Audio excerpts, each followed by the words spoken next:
حياكم الله مشاهدينا بحلقة جديدة من برنامج ناطق. شلونكم مع المونديال؟ شلونكم مع المباريات؟ إن شاء الله للحين الحماس موجود. إن شاء الله منتخباتكم اللي تشجعونها كلها فازت. طمنوني. الحين راح نبدي نسوي وصفتنا، وصفة جدا جميلة ولذيذة تاكلونها وانتم تتابعون المباريات متجمعين مع بعض وتشوفون وتشجعون المنتخب اللي تحبونه والمنافسة الحلوة.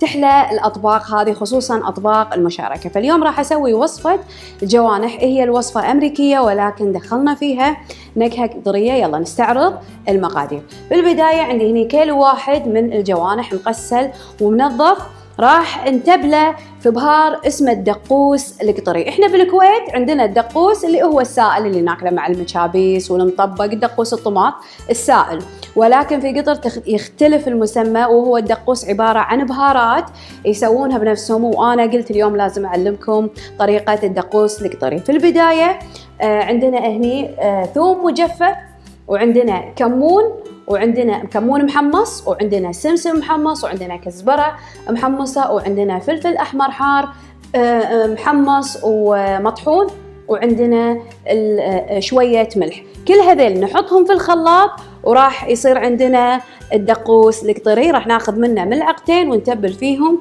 الجوانح، وراح نتبل بعد الجوانح بالملح والليمون. هذه تتبيلة الجوانح. بعدها الجوانح راح نقطسها مو بطحين عادي، راح نقطسها بطحين الأرز عشان نعزز النكهة القطرية. عندنا بعدين آخر شيء الصوص. عندنا كوب ونص من الباربيكيو صوص، راح ندمج معاه الصبار اللي هو التمر الهندي مقدار ربع كوب، ومع شوية من التشيلي فليكس اللي هو الفلفل المجفف الحار. ويلا نبدي. بالبداية راح أحط الجوانح عندي هني، وراح أحط عليهم ملعقتين كبار من الدقوس القطري، بهار الدقوس القطري.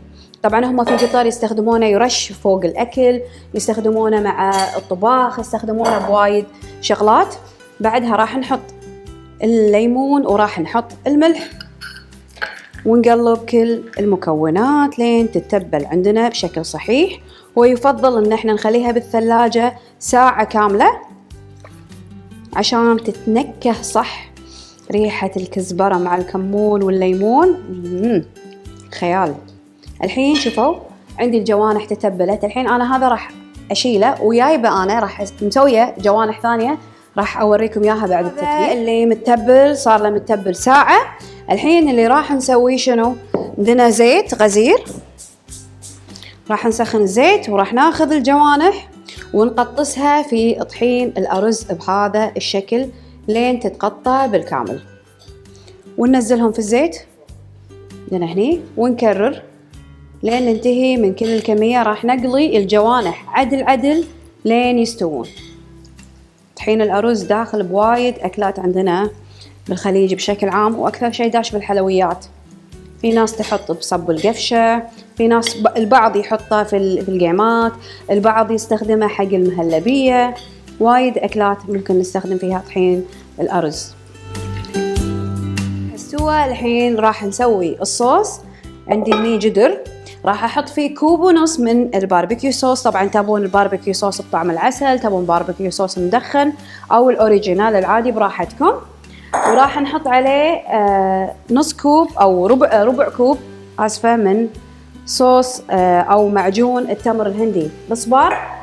وبعدها راح نحط رشة بسيطة، وانتوا على حسب الحرورة اللي تبون تزيدون. أنا راح أحط رشة بسيطة من الفلفل المجفف، وراح نتركهم يطبخون كذي مع بعض بس الصلصات تتمازج وتسخن. الحين راح ننزل عليه الجوانح، نقلب الجوانح بالصوص لين تتغلف بالكامل. صار جاهز. هو طبق جوانح بالباربيكيو على الطريقة الأمريكية.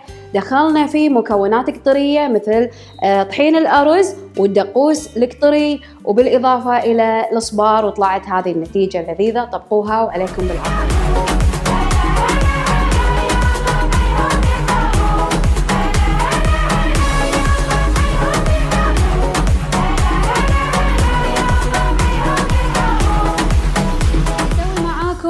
سموذي الفراولة والليمون. أول شيء نستعرض المكونات. عندي 20 حبة فراولة كبيرة مجمدة، عندي 3 أكواب من الماء البارد، وعندي 250 ملي من شراب الليمون المحلى المركز. كل شيء أول شيء الماء. سموذي جدا سهل وسريع، قبل لا تبدي المباراة بربع ساعة سووه، واستمتعوا. احط لكم معاه شيبس، الجوانح اللي سويناها قبل شوي، خلينا ننزل كذي احسن. الجوانح اللي سويناها قبل شوي، الوصفات اللي بالحلقات السابقة، وايد شغلات سويت التشيكن سلايدر، سويت الناتشوز، سويت اللي هو تاكو الهامور، شغلات وايد تقدرون تسوونها مع السموذي هذا حق يمعاتكم في وقت المباريات. الحين حطينا الفراولة، نصب مركز الليمون، طبعا هذا محلى فما يحتاج انا احط سكر. راح نخلط كل شيء.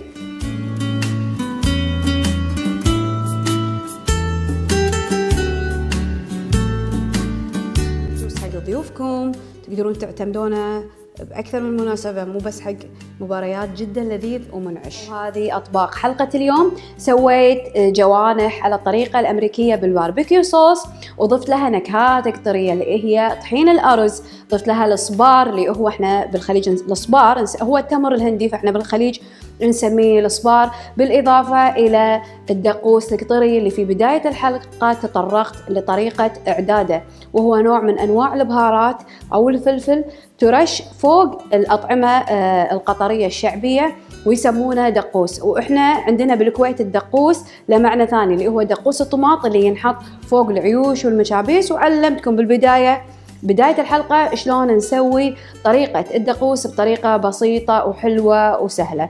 طبعا الطبق الثاني اللي سويناه أو المشروب الثاني اللي سويناه سموذي الفراولة والليمون.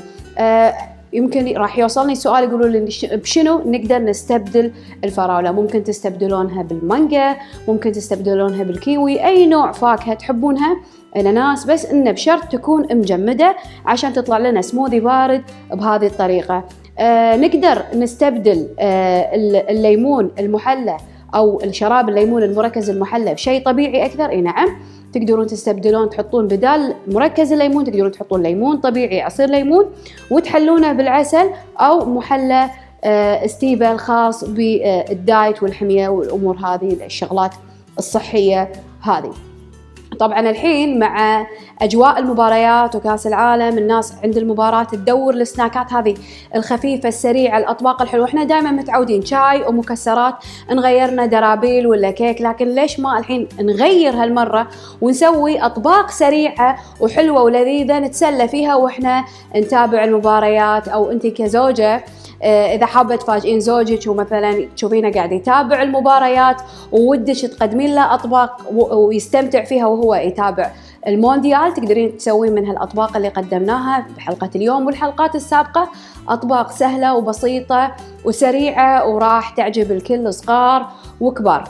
أتمنى اليوم حلقتنا عجبتكم، وحياكم الله، وأشوفكم إن شاء الله في حلقات قادمة.